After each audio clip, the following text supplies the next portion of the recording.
Hello everyone, welcome to my YouTube channel. My name is Aseka Flora Chidema from the Department of Nursing Science. In this video, I'll be summarizing the novel titled The Leader Who Had No Title by Robin Sharma, and I'll be doing that chapter by chapter. I'll be starting with chapter 1, whose subheading is Leadership and Success Are Your Birthright. In this chapter, we meet the main character, Blake Davis. He was born in Milwaukee but lived in New York City for nearly all his life. This chapter sets the stage for Blake's recovery and growth. He is a man struggling with his past and emotional pain, but the arrival of a wise stranger in his life begins to change his perspective of life. This is just the beginning of his transformation into someone who will eventually learn how to lead, even without a title. I will implement the lessons from this chapter by practicing gratitude, setting goals to find purpose, handling pain productively, learning from mentors, leading by example, and leading without a title. I'll be moving to chapter 2, whose subheading is My Meeting with a Leadership Mentor. In this chapter, Blake meets his leadership mentor named Tommy Flynn, who happened to be his dad's friend back in Milwaukee. This chapter concludes with Blake starting to realize that leadership is not about waiting for permission or promotion. It's about deciding to show up every day as the best version of yourself and making positive difference through your action. I will implement the lessons from this chapter by leading through actions, by taking initiative, setting an example with integrity and hard work, continuously improving myself, giving my best in any role, and staying committed to excellence without seeking recognition. I'll be moving to chapter 3, whose subheading is The Sad Cost of Mediocrity and the Spectacular Rewards of Leadership Mastery. In this chapter, Tommy introduces Blake to he took him to a graveyard to teach him some powerful life lessons about leadership and personal responsibility. At the first grave, Blake reads the 10 human regrets from a slate plate, things people often regret when they look back on their lives. Then Tommy took him to another grave where he saw a golden tablet with the 10 human victories on it. This represents positive outcomes of leading without a title. In this chapter, Tommy wants Blake to see that by thinking about death and what truly matters, he can reawaken to his purpose of avoiding ending with regret. He encourages Blake to take control, make powerful choices, and strive to be the best he can be, not just at work but in every part of his life. I'll be moving to chapter 4, whose subheading is The First Leadership Conversation. You need no title to be a leader. In this chapter, Tommy introduces Blake to Anna, a housekeeper from Argentina who works in a world-class hotel. Anna teaches Blake the importance of giving his very best every day, explaining that leadership comes from within. You do not need a fancy title to lead. Anna teaches Blake about 4 natural powers of leadership without a title. Firstly, express your best. Secondly, inspire others. Thirdly, create positive change. And lastly, show kindness and respect. And you do not need a title to do all this. Anna also introduced Blake to an acronym, IMAGE. The I in IMAGE stands for Importance of Innovation. Keep improving and striving for better every day.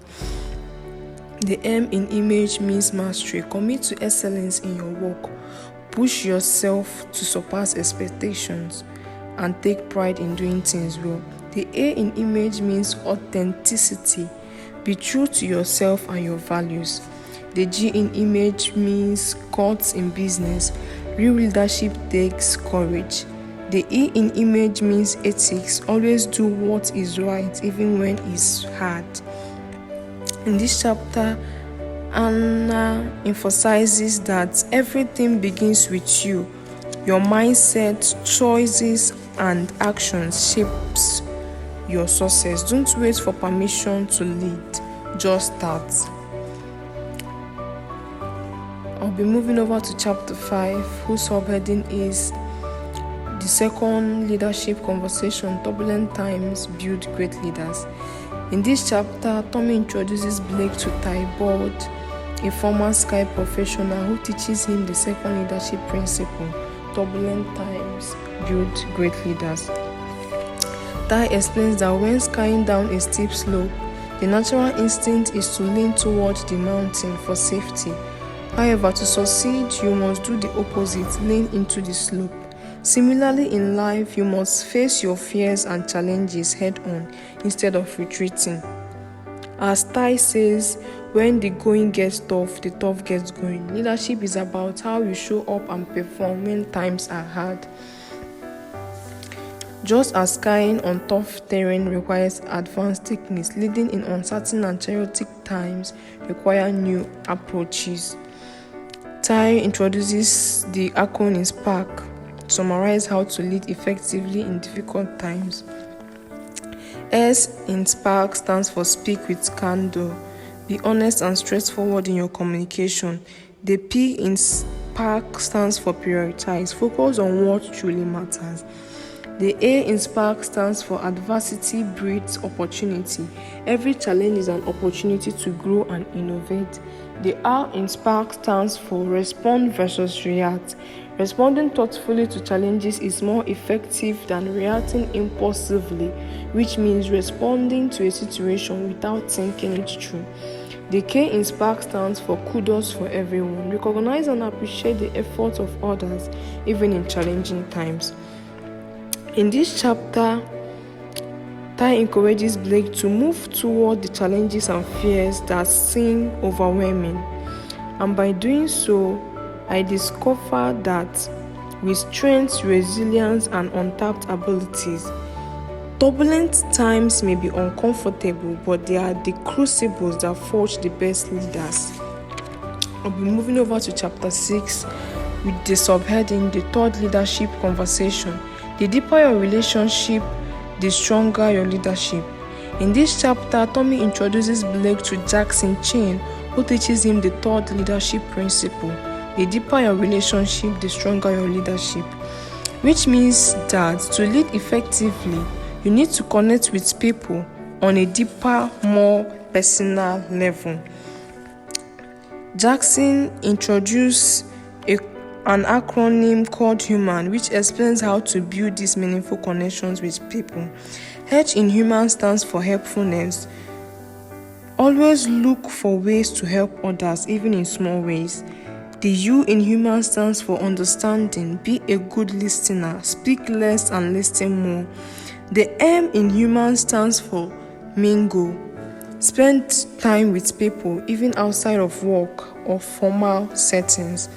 The A in HUMAN stands for amuse. Use humor to create a light and positive environment. The N in HUMAN stands for nurture. Encourage others to grow and achieve their best. Be awesomely nice. In this chapter, I understood that leadership is not about authority or control. It's about building genuine relationship with those around you. By practicing this human principle, Blake learned that strong relationships are the foundation of effective leadership, and I will also do the same too. I also learned that strong relationships are the foundation of effective leadership.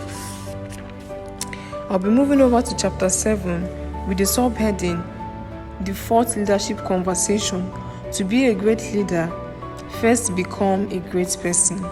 In this chapter, Tommy introduces Blake to Jet Brisley.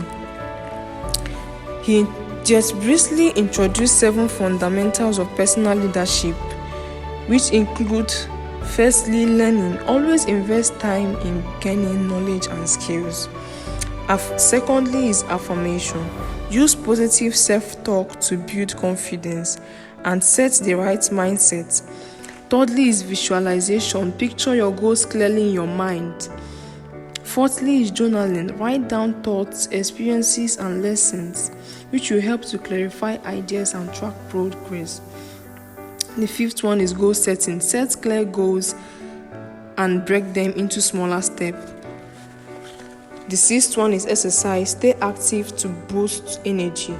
And the seventh one is nutrition. Eating healthy fuels your body and mind. Jet also introduced the acronym SHINE.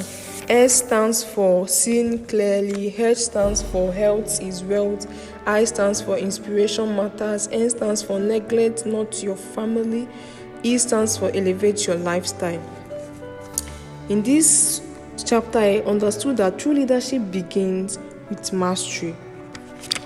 Lastly, chapter 8. In this chapter, Blake learns that Tommy has passed away, and before he passed away, he gifted him his beloved porch, and he wrote a letter for him. In his letter, Tommy reflects on his life and the importance of the principles that were taught to Blake. Tommy's death left every one of them sobbing, but his teachings leave a lasting impact on Blake. The chapter reinforces the central message of the book. You do not need a title to be a leader. By embracing personal leadership and inspiring others, you can create a meaningful and fulfilling life, just as Tommy did. Thanks for watching.